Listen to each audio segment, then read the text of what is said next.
Okay guys, so welcome back to our channel EduPendent Training. Today discussion will be we are discussing regarding good corporate governance in terms of implementation. In terms of implementation, several countries we are going to referring into one organizations that called OECD. So we are going to discuss about this furthermore, but before that, don't forget to subscribe, like, and comment to our channel.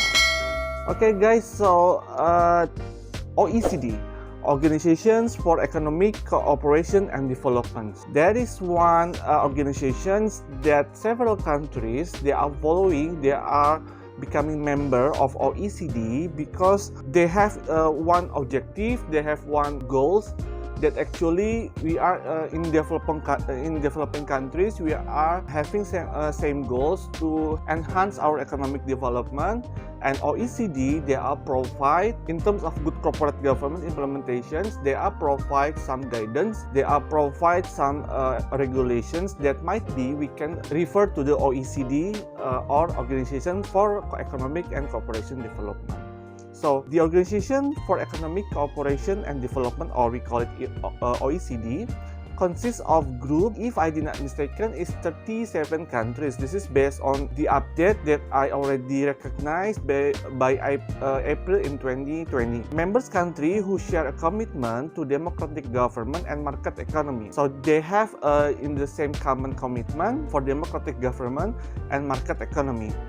To several objectives: support sustainable economic growth. Sustainable, it means in the long run, so they have a going concern. We are not speaking only for 1 or up to 3 years, but we are speaking in the long run, 5 up to 20 years, to boost employment. Yes, because we have concern in several development countries. We have many issues regarding labor because we are not in a high-tech country. It means labor is quite important, especially for developing countries, Indonesia, and then the other development countries. Raise living standards. Yes, we are still struggling with our living standard, our minimum salary. Maintain financial stability. This will relate to the sustainable economic growth, because when we are creating corporate that they have sustainable perspective, they will support financial stability to assist other countries' economic development. So it means when we are becoming member of OECD, we are not going to be selfish country.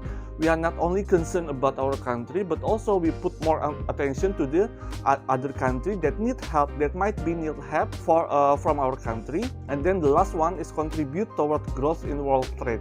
Yes, world trade, we have Asian Economic Community.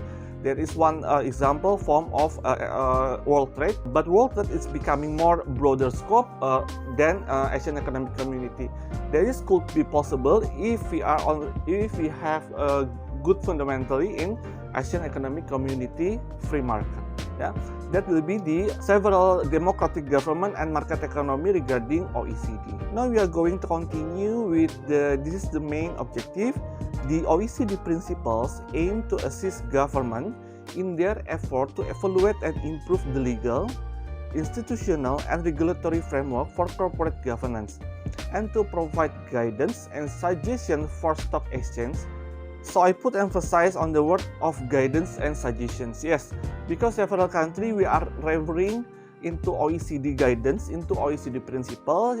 So we have in the common, we have in the same language, we have in the same perspective with the other country, especially in terms of their stocks exchange, investors, corporations, and other parties that have a role in the process of developing good corporate governance. Yeah, so good corporate governance will be so dynamic with the changes of business process, with the changes of stakeholders' demands, shareholders' demands.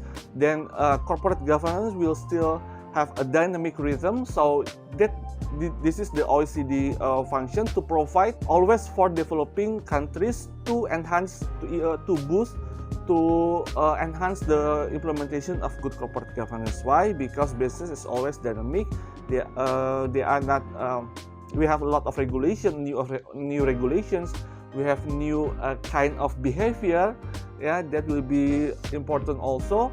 That might be good corporate governance will enhance the performance of corporate. Open-minded approach to corporate governance is adopted. corporate governance is one key element in improving economic efficiency and growth, as well as enhancing investor confidence. Let me stop in this keyword, investor confidence. So yes, there's a lot of research that investor might be the probability of confidence higher when the corporate they are implement good corporate governance. Corporate governance involves a set of relationship between company management, it is board, shareholders, and other stakeholders. Corporate governance also provides the structure through which the objectives of the company are set, and the means of attaining those objectives and monitoring performance are determined. So don't forget regarding the objective and of corporate in the long run. Good corporate governance should provide proper incentive for the board and management to pursue objectives that are in the interest of the company and its shareholders, and should facilitate effective monitoring. So we have implementations, but in the end we have a monitoring or supervision. So don't forget, this is the important part, how to monitoring, how to supervise the implementation of good corporate governance, because there's one key step that sometimes we forget, the evaluations of implementation good corporate governance. The basic principle, the corporate governance framework should promote transparency and efficient market. Transparent, it not means that we are going to literally disclose everything, but we disclose to the relevant parties the right information that they are needed. Be consistent with the rule of law and clearly articulate the division of responsibilities among different supervisory, regulatory, and enforcement authorities. Yeah, that will be the basic principle of corporate governance framework. Yeah. So we should create framework that this is actually we are going to refer the principle of the good corporate governance: transparency, responsibility, accountability, independent, and fairness. So we should create framework that quite clearly for our shareholder, for our stakeholders, that will be the basic principles. And then this is the 4 specific aspects, yeah, are mentioned to ensure the implementation of this principle. So when we are this is the basic principle, quite general, and then after the basic principle, this is the 4 specific aspects to implement the basic principle. The first one is the corporate governance framework should be developed with a view to its impact on overall economic performance, market integrity, and the incentive it creates for market participants, and the promotion of transparent and efficient market. So let's put emphasis on efficient market. Efficient market, it means don't forget the theory of efficient market hypothesis. We have strong market, we have semi-strong market. Don't forget that theory. We are expecting that the more efficient market, it means there is no gap of information in the stock exchange. So efficient market will reduce the opportunistic behavior in stock market, and for sure the stock market is going to be in healthy conditions. The legal and regulatory requirements that affect corporate governance practice in a jurisdiction should be consistent with the rule of law, transparent, and enforceable. Yeah, so don't forget that corporate governance is also implementation, enforcement, set of law. So set of law is quite important. The framework should be point out the importance of a set of rules, especially in different industry. They have a different set of rules.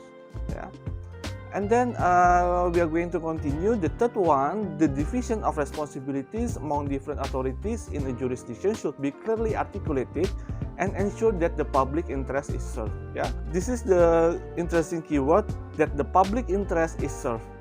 So when corporate, especially corporate that on the stock exchange, they are not also belongs to shareholders, but don't forget the part of the shareholders is also belongs to public. So public is, they are not involved in the day-to-day operations. Public ownership, they are not involved into strategic decisions.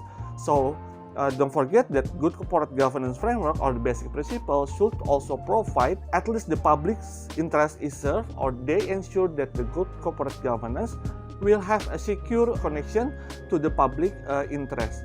Because public, they are not involved into day-to-day operation. Usually they are just receiving dividends, but they are not knowing in detail what is the strategic. They are not knowing in detail what will be the strategic decisions. That's why good corporate governance should ensure that the framework will also serve the interest of public. And then this is the last one, to ensure the basic principle. Supervisory, regulatory, and enforcement authorities should have the authority, integrity, and resources to fulfill their duties in professional and objective manners.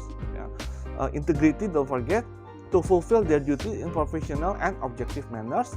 Moreover, their ruling should be timely, transparent, and fully explained. So, in several explanations, they always put the terms transparent. Yeah, this is fully explained. Yeah, so don't forget that good corporate governance should be clear. They are not going to be in the black, or it should be black or white. Yeah, you are not going to disclose something in between black and white.